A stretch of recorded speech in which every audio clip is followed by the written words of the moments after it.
प्रधानमंत्री मोदी का live programme चल रहा हो, कार्यक्रम के अंदर केंद्रीय मंत्री जेपी नड्डा मौजूद हों, कार्यक्रम के अंदर प्रदेश के मुख्यमंत्री नायब सैनी भी बैठे हुए हों, तो ऐसे में क्या किसी विश्वविद्यालय का वीसी प्रोग्राम को छोड़कर जा सकता है? आप कहेंगे ऐसा बिल्कुल नहीं हो सकता, क्योंकि ऐसा करने वाले वीसी की नौकरी चली जाएगी। लेकिन जनाब, हरियाणा के अंदर एक ऐसे वीसी भी हैं जो अपनी नौकरी की परवाह नहीं करते हैं, जो हरियाणा के मुख्यमंत्री को कुछ नहीं समझते हैं, जो केंद्र के मंत्री नड्डा जो बीजेपी के राष्ट्रीय अध्यक्ष हैं उनको भी कुछ नहीं समझते हैं, और वो प्रोटोकॉल को तोड़ते हुए प्रोग्राम बीच में छोड़कर चले जाते हैं। ऐसा हुआ है एमडीयू रोहतक के अंदर।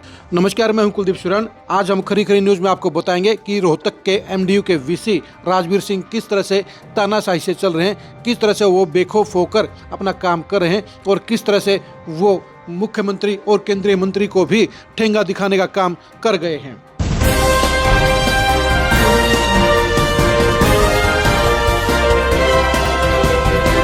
प्रधानमंत्री मोदी का 2 दिन पहले सशक्त नारी सशक्त परिवार का प्रोग्राम लॉन्च किया गया था, और लॉन्चिंग का ये प्रोग्राम रोहतक के एमडी विश्वविद्यालय के अंदर हुआ था। इस प्रोग्राम को अटेंड करने के लिए हरियाणा के अलावा केंद्र के भी बड़े नेता मौजूद थे, जहां केंद्रीय मंत्री जेपी नड्डा प्रोग्राम के लिए आए हुए थे। वहीं पर प्रदेश के मुख्यमंत्री नायब सैनी भी प्रोग्राम के लिए आए हुए थे। इसके साथ साथ प्रदेश के 4 मंत्री भी इस प्रोग्राम में शामिल थे। प्रोग्राम के अंदर एमडीयू के वीसी राजवीर सिंह भी आए थे, लेकिन जब प्रोग्राम को महज 10 से 12 मिनट हुए थे तो तभी राजवीर सिंह प्रोग्राम को छोड़कर चले गए। शुरू में सभी को ये लगा कि वो वॉशरूम वगैरह गए होंगे या किसी अर्जेंट फ़ोन के कारण गए होंगे। कुछ देर इंतजार करने के बाद भी जब वीसी महोदय वापस नहीं आए तो सभी को इस बारे में अचरज हुआ, क्योंकि प्रोटोकॉल के हिसाब से जब तक मुख्यमंत्री वहाँ पर बैठे हुए हैं, जब तक केंद्रीय मंत्री वहाँ पर बैठे हुए हैं, तब तक वीसी राजवीर सिंह को भी वहाँ बैठना चाहिए था। ये प्रोग्राम लगभग उसके बाद 1.5 घंटे चला। इसके अंदर केंद्रीय मंत्री नड्डा का भाषण हुआ, मुख्यमंत्री नायब सैनी का भाषण हुआ। इसके बाद जो आए हुए लोगों को शपथ दिलाई गई, साथ में मोमेंटो भी दिए गए। यानी 1.5 घंटे के प्रोग्राम के दौरान एक बार भी मुड़कर वीसी राजवीर सिंह नहीं आए। आखिर ऐसी क्या बात है कि राजवीर सिंह को मुख्यमंत्री का डर नहीं है, जबकि अगर ऐसा दूसरा कोई वीसी करता तो उसकी नौकरी चली जाती, क्योंकि मुख्यमंत्री के प्रोग्राम को बीच में छोड़कर जाना कोई छोटी बात नहीं है। इससे खराब बात नहीं हो सकती, क्योंकि प्रोटोकॉल का उल्लंघन करना काफ़ी गंभीर चूक मानी जाती है, काफ़ी बड़ी गुस्ताखी मानी जाती है। लेकिन राजवीर सिंह को इस मामले में जरा भी खौफ नहीं है। उनको मुख्यमंत्री के पद की बिल्कुल कदर नहीं है, उनको पद के प्रोटोकॉल का भी हिसाब किताब नहीं है, और उन्होंने सरेआम सबके सामने अपनी मनमानी करने का काम किया। इस प्रोग्राम के अंदर केंद्रीय मंत्री बैठे हुए हैं, इस प्रोग्राम के अंदर प्रदेश के मुख्यमंत्री बैठे हुए हैं, तो ऐसे में उस प्रोग्राम को बीच में छोड़कर किसी विश्वविद्यालय का वीसी कैसे जा सकता है? लेकिन राजवीर सिंह ने ऐसा किया।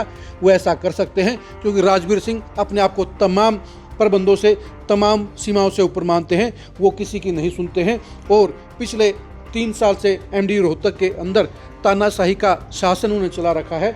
वो अपने आप को सबसे सुपर पावर मानते हैं, और यही वजह है कि राजवीर सिंह ने मुख्यमंत्री के होते हुए भी उनके प्रोग्राम को बीच में छोड़कर चले जाने का ठेंगा दिखा दिया, और ये बता दिया कि वो मुख्यमंत्री को कुछ नहीं समझते हैं, वो केंद्रीय मंत्री को कुछ नहीं समझते हैं, और वो इन सबसे ऊपर हैं। मुख्यमंत्री को इसके बारे में शिकायत कर दी गई है, और मुख्यमंत्री को भी इसके बारे में काफ़ी बुरा लगा है, लेकिन अभी तक राजवीर सिंह के खिलाफ कोई कार्रवाई नहीं हुई है। कहने वाले ये कहते हैं कि राजवीर सिंह का खुट्टा काफ़ी मजबूत है, और इसलिए उनका कुछ नहीं बिगड़ सकता है, और मजबूत खुट्टे के कारण ही राजवीर सिंह को इस बात का अहंकार हो गया है, उनका कोई कुछ नहीं बिगाड़ सकता है। और इसलिए प्रोटोकॉल को तोड़ते हुए राजवीर सिंह प्रोग्राम के बीच में ही मुख्यमंत्री के बैठे होते हुए छोड़कर चले गए, और वापस मुड़कर नहीं लौटे। अब देखने की बात यही है कि मुख्यमंत्री के प्रोटोकॉल का हिसाब किताब लिया जाएगा, या राजवीर सिंह का मजबूत खुट्टा उनका कुछ नहीं बिगड़ने देगा। लेकिन जाहिर सी बात है, अगर और कोई दूसरा कोई वीसी ऐसी हरकत करता तो उसकी छुट्टी हो जाती, लेकिन राजवीर सिंह अभी भी अपने पद पर बचे हुए हैं। देखने की बात यही है कि क्या मुख्यमंत्री के मान सम्मान के साथ समझौता किया जाएगा, क्या मुख्यमंत्री के अपमान को सहन किया जाएगा, या राजवीर सिंह को इस गुस्ताखी के लिए सजा दी जाएगी। आप राजवीर सिंह के इस कारस्थान के बारे में क्या सोचते हैं? कमेंट करके बताइए। क्या एमडी रोहतक के अंदर राजवीर सिंह की कार्यप्रणाली संतोषजनक है, या उनके खिलाफ ढेरों शिकायतें हैं? इसके बारे में भी कमेंट करके जरूर बताइए।